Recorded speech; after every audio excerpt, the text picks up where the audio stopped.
நண்பர்கள் வணக்கம். இது நம்ம வீட்டுக்கு முன்னாடி உள்ள முகப்பில் உள்ள புங்க மரம். இப்போ மழை காலத்துக்கு நல்லா தடைஞ்சி அடர்த்தியாக இருக்குது. அருமையாக மரம் ஆகிருக்கு.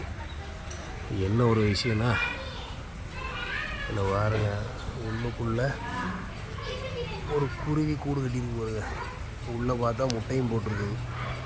உண்மையிலே மனசுக்கு மிகப்பெரிய மகிழ்ச்சி. ஒரு நண்பர் சொன்னார், நீங்கள் ஒரு வேலை செய்வீங்க, பல்லுயிர் பெருக்கத்தை உருவாக்குறீங்கன்னாரு. உண்மையில் இந்த கூடு கட்டி இப்படி குருவி இருக்கிறத பார்க்கும்போது தான் நமக்கு அது உண்மைன்னு தெரியுது. அருமை, சிறப்பான தருணம்.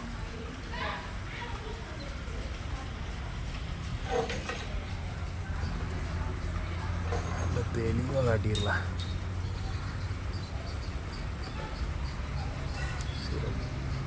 மகிழ்ச்சி.